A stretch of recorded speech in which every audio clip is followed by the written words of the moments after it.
नमस्कार। मैं धर्मेंद्र कुमार, अनुदेशक डिजिटल फोटोग्राफर, राजकीय औद्योगिक प्रशिक्षण संस्थान खरखुदा मेरठ, व्यावसायिक शिक्षा एवं कौशल विकास विभाग उत्तर प्रदेश के व्यवसाय डिजिटल फोटोग्राफर। विषय सैद्धांतिक। आज का प्रसंग कैमरे का फोकस का प्रशिक्षण प्रदान करूँगा। चलिए आगे बढ़ते हैं। कैमरे का फोकस।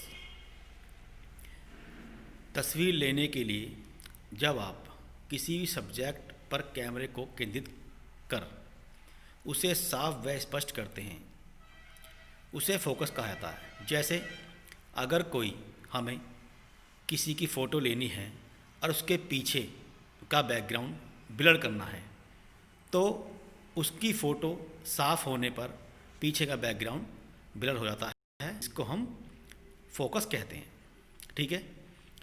कैमरे में साधारण ऑटो फोकस, फिक्स्ड फोकस और मैनुअल फोकस फीचर्स होते हैं। ये तीनों ही अधिकतर कैमरों में फीचर्स होते हैं। ऑटो फोकस के दौरान आप स्क्रीन पर जहां टच करते हैं, कैमरा उस विषय वस्तु को साफ कर पीछे के चीज़ों को ब्लर कर देती है।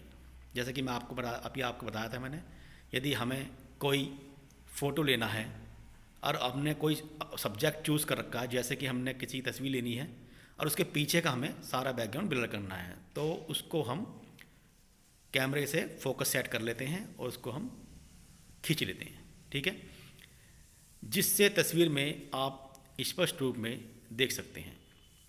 वही फिक्स्ड फोकस में स्क्रीन पर दिखने वाला सभी चीज़ फोकस होता है। आप एक और ब्लर या फोकस नहीं कर सकते। फोटोग्राफी के समय स्क्रीन पर हरे रंग का डिब्बा बन जाता है और उस क्षेत्र को वह साफ कर देता है। यह ऑटो फोकस का कमाल है। टच स्क्रीन फ़ोन में टच फोकस फीचर्स भी दिया जाता है, जहां स्क्रीन पर टच कर किसी विषय वस्तु की साफ या स्पष्ट तस्वीर ले सकते हैं। जैसे कि मैंने आपको बताया अभी, यदि हमें कोई फ़ोटो लेना है और हमने, जैसे सपोज़ हमें कोई एक जानवर बैठा हुआ है जंगल के अंदर, हम चाहते हैं कि वो जानवर की फ़ोटो साफ आए और पीछे का जो जंगल है वो थोड़ा सा ब्लर यानी धुंधला जाए, तो इसको बोलते हैं हम कि हमने फोकस करा किसके ऊपर, जानवर के ऊपर, तो जानवर की फ़ोटो जो है साफ आ जाती है और बाकी का हमारा ब्लर होता है। इसे बोलते हैं हम कैमरे का फोकस। आगे बढ़ते हैं। सभी डिजिटल कैमरों में ऑटो फोकस मोड होता है। आजकल जितने भी हमारे डिजिटल फोटोग्राफर आ रहे हैं, फ़ोटो कैमरे आते हैं, उसमें मैक्सिमम सभी में ऑटो फोकस मोड होता है, लेकिन इसमें बहुत ही आसानी से गलती हो सकती है। इसमें सबसे ज़्यादा समस्या वहाँ आती है जहाँ अग्रभाग फोकस के बाहर हो जाता है। जैसे कि बहुत से कैमरे में क्या होता है कि हमने जैसे फोकस करा तो वो कैमरे का जो अग्रभाग है यानी फोकस का जो विंडो होती है वो बाहर आ जाती है। ठीक है, लेकिन बैकग्राउंड सुस्पष्ट व साफ होता है। यह साफ ही है कि गलती से कैमरा बैकग्राउंड पर फोकस हो गया हो, लेकिन सवाल यह आता है कि इसे फिक्स कैसे किया जाता है। इसे समझने का तरीका यह है कि अधिकतर कैमरे सिर्फ फ्रेम के बीचों बीच स्पॉट पर ही फोकस करेंगे। जैसे हमने कोई इमेज पर एक तस्वीर रख दी है, तो हम चाहते हैं कि वही तस्वीर फोकस रहे, तो हम क्या करते हैं, उस कैमरे के चारों, उस फ़ोटो के चारों तरफ का सारा भाग ब्लर हो जाता है और वो हमारी तस्वीर ऑटो फोकस के अकॉर्डिंग हमारी सेट हो जाती है और वही फ़ोटो का अच्छा आता है। इसलिए यदि आपका ऑब्जेक्ट बीचों बीच खड़खड़ाने वाला नहीं है, खड़खड़ाने वाला मतलब हिलने वाला नहीं है, तो आपको सबसे पहले कैमरा इस पर केंद्रित करना चाहिए और फिर फोकस के लिए शटर बटन दबा देना चाहिए। इससे क्या होगा, हमारा जो कैमरा, जब हम फ़ोटो खींचेंगे कैमरे से, तो वो तस्वीर बहुत हमारी अच्छी और सुंदर दिखाई देगी। चलिए आगे बढ़ते हैं। आप शॉट को रिंग पोज करें और इसमें बटन को आधा ही दबाएं रखें, बाद में बटन को पूरा दबाकर फ़ोटो ले लें। जैसे कि आजकल डिजिटल फोटोग्राफर में अगर हमें ऑटो फोकस करना है, तो जैसे हमने कोई एक पिक्चर लेनी है, तो हम जो उसका जो पावर का बटन होता है, यानी फ़ोटो खींचने का बटन होता है, तो उसको हम थोड़ा सा हल्का सा दबाते हैं, जिससे क्या होता है, हमारा पिक्चर का ऑटो फोकस हो जाता है, पिक्चर साफ़ हो जाती है, और दूसरी बार में हम उसको पूरा दबा देते हैं, इससे हमारी फ़ोटो कैप्चर हो जाती है। अगर डिजिटल कैमरे में कोई फ़ोटो गलत भी हो जाए तो उसे डिलीट भी कर सकते हैं, क्योंकि सभी डिजिटल कैमरों में एक मेमोरी कार्ड दिया गया है, जिससे अगर हमने कोई फ़ोटो काफ़ी खींच ली है और उसमें से हमें सपोज़ हमने कोई 50 फ़ोटो खींच ली हैं, 50 में से हमें केवल 25 ही सिलेक्ट करनी है, तो हम उसको 25 को डिलीट मार सकते हैं, यानी लगा सकते हैं और अपनी मेमोरी कार्ड खाली कर सकते हैं। फोकस लॉकिंग एक अमूल्य तकनीक है। यह कैमरे के ऑटो फोकस सिस्टम पर निर्भर करती है। कुछ मामलों में कई बार ऑटो फोकस सही तरीके से काम नहीं करता, तो आप ऐसी स्थिति में मैनुअल फोकस का काम ले सकते हैं। यदि आप कोई क्लोजअप ले रहे हैं तो फिर कैमरे के मैक्रो मोड को एक्टिव रखें। मैक्रो मोड क्या होता है? कैमरे में हमारा एक सेट होता है जिससे हमारा फ़ोटो अच्छा और साफ और सुंदर दिखाई देता है। ठीक है, चलिए आगे बढ़ते हैं। लैंडस्केप फ़ोटो तब अच्छे बनते हैं जब सब्जेक्ट अग्रभाग सामने की ओर हो, इसे फोरग्राउंड कहते हैं, लेकिन आमतौर पर यह फोकस से बाहर हो जाता है।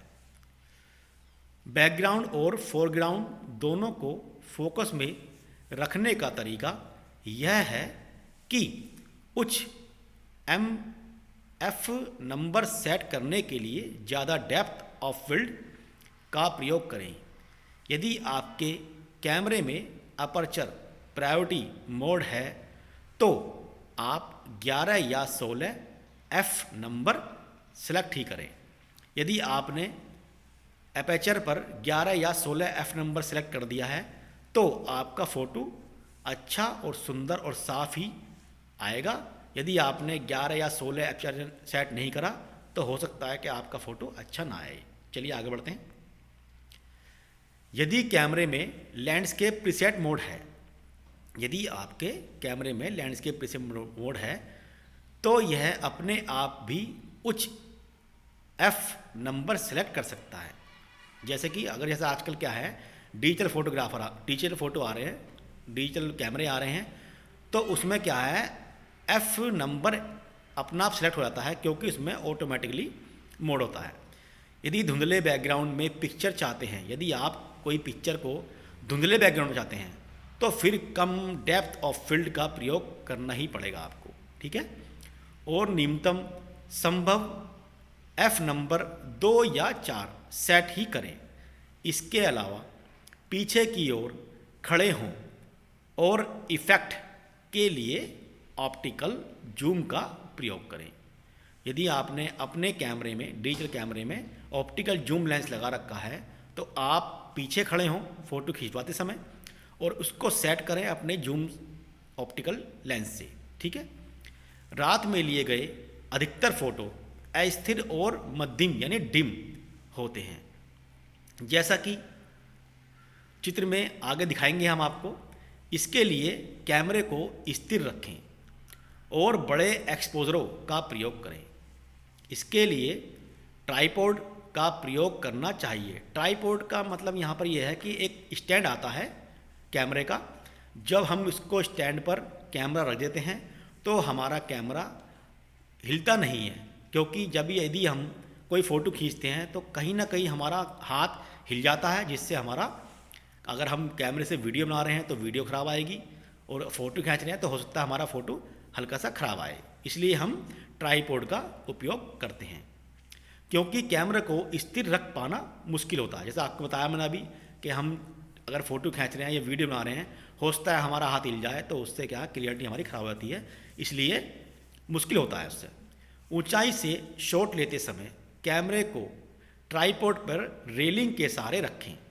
यदि आपने ऊंचाई से फ़ोटो खींच रहे हो नीचे के, तो आप ट्राइपॉड पर रेलिंग, यानी ट्राइपॉड जो है अपनी, जिस पर अपना कैमरा सेट करा हुआ है, उसको रेलिंग पर सेट करें और उसका सहारा लेकर फ़ोटो खींचें। फिर एंगल को एडजस्ट करने के लिए किसी कपड़े के ऊपर डिवाइस रखें और इसे स्क्रैचों से बचाएं। ठीक है, चलिए आगे बढ़ते हैं। जब शटर बटन दबा रहे हों, जब आप कैमरे में शटर का बटन दबा रहे हैं, तब कैमरे को हिलने या डुलने या डगमगाने से बचाने के लिए सिर्फ सेल्फ टाइमर को चालू कर दें। हर कैमरे के अंदर एक सेल्फ टाइमर होता है। उससे क्या होता है, यदि आपने सेल्फ टाइमर सेट कर दिया है तो आप अपने कैमरे को प्रॉपर तरीके से पकड़ें, सही तरीके से, जैसे कि आपका कैमरा ना हिले, जिससे क्या होगा, हमारा फ़ोटो अच्छा और साफ आएगा। अगर यह गिरने जैसा हो रहा है, यदि आपका कैमरा गिरने जैसा हो रहा है, तो इसे हल्के से पकड़ें। बेहतर होगा कि फ्लैश बंद कर दें। लॉन्ग एक्सपोजर आमतौर पर शटर प्रायोरिटी मोड का प्रयोग करके ही सेट किए जाते हैं, लेकिन यदि आपकी डिवाइस में यह विशिष्ट नाइट मोड है, यदि आपके कैमरे में अगर एक नाइट मोड विशिष्ट रूप से दे रखा है, तो फिर इसे ऑटो पर छोड़ दें और देख लें कि फ्लैश का स्विच बंद तो है। अब कैमरा लंबी दूरी का एक्सपोजर करेगा।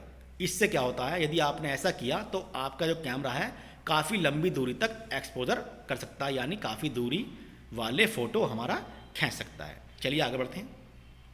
जैसे कि आप फ़ोटो में देख रहे हैं कि एक मनुष्य ने एक लेंस को पकड़े हुए हैं। आप देख रहे हो कि हमने जो बीच में पॉइंट्स कैमरे के अंदर वो फोकस किया हुआ है, उससे क्या है, जो हमारा जो फोकस हुआ है वो साफ दिखाई दे रहा है, बाकी चारों तरफ का हमारा ब्लर हो गया, जिससे कि मैंने आपको अभी पहले पढ़ाया था, जैसे आप तस्वीर में देख रहे हैं। ठीक है, चलिए आगे बढ़ते हैं। अब इस देख रही है, ये हम कैमरे से फोकस कर रहे हैं, हमारे पर कैनन का कैमरा है, उसकी डिस्प्ले हम देख रहे हैं। ये कैनन का जो लेंस का जो कवर होता है हमने मेज पर रखा हुआ है, ठीक है, और हम उसी कैमरे के लेंस के कवर को हम फोकस कर रहे हैं, तो बाकी का उसका जो एरिया है चारों तरफ का वो ब्लर हो गया, यानी साफ और धुंधला दिखाई दे रहा है, और कैमरे का जो कवर का लेंस का कवर है वो हमें साफ दिखाई दे रहा है प्रॉपर। यानी इसका मतलब हम कह सकते हैं, जैसे मैंने आपको बताया पहले थ्योरी में, कि हमने फोकस किया हुआ है कैमरे के लेंस का कवर। ठीक है, चलिए आगे बढ़ते हैं। अब देखिए, ये लड़की ये एक फ़ोटो खींच रही है, तो ये लेंस से फोकस सेट कर रही है। जैसा आप देख रहे हो, इसने राइट से कैमरा पकड़ा हुआ है और लेफ़्ट से कैमरे के रिंग को फोकस सेट कर रही है। चलिए आगे बढ़ते हैं। ये देख रही है, आपको दो तस्वीर दिखाई दे रही हैं। लेफ़्ट में तस्वीर देखिए आप, ये बिल्डिंग के ऊपर हमने फोकस किया हुआ है, और जो फूल पत्ती है उसमें हमारा ब्लर हुआ है, क्योंकि हमारी बिल्डिंग जो है साफ दिखाई दे रही है। अब इसके बाद आप राइट में देखिए, हमने बिल्डिंग के ऊपर जो है फोकस नहीं किया हुआ है, हमने फूल पत्ती के ऊपर फोकस किया है, तो हमारा ये फूल पत्ती हमारी प्रॉपर और साफ दिखाई दे रही है। ठीक है, चलिए आगे बढ़ते हैं। अब आप देख रहे हैं नाव है, पानी में चल रही है, हमने लेफ़्ट में जो नाव है उस पर फोकस किया हुआ है, तो बाकी राइट वाला जो है हमारा ब्लर हो चुका है। ठीक है, तो ये हमारा फोकस होता है, समझ रहे हैं आप लोग। ठीक है, इसके आगे चलते हैं। अब देखिए, हमने जो फूल है और टिड्डी है यानी तितली, इसमें जो है हमने फोकस इन दोनों पे किया हुआ है, इसलिए हमारा सारा पीछे का बैकग्राउंड ब्लर हो चुका है। ठीक है, जैसे कि आपको मैंने थ्योरी बताया था कि जिस सब्जेक्ट पे हम फोकस करते हैं तो वो सब्जेक्ट केवल साफ दिखाई देता है, सुंदर दिखाई देता है, और बाकी उसके चारों तरफ का और बैकग्राउंड उसका धुंधला और ब्लर दिखाई देता है। ठीक है, चलिए आगे बढ़ते हैं। इसके देखिए, लेफ़्ट में जो तस्वीर है इस पर तितली बैठी हुई है पेड़ों पर, तो हमने जो फोकस किया हुआ है इसमें किया हुआ है हमने पेड़ों के ऊपर। ठीक है, तो आपको जो तितली दिखाई दे रही है वो थोड़ी धुंधली और ब्लर दिखाई दे रही है। ठीक है, अब इसके राइट में आ जाइए, हमने इस समय फोकस किया हुआ है तितली के ऊपर, यानी जब हमने तितली के ऊपर फोकस किया हुआ है तो ओबियसली बात है, जैसे मैं आपको बताया थ्योरी में, कि चारों तरफ का इसका बैकग्राउंड जो है हमें ब्लर और धुंधला दिखाई देगा। ठीक है, चलिए आगे बढ़ते हैं। धन्यवाद।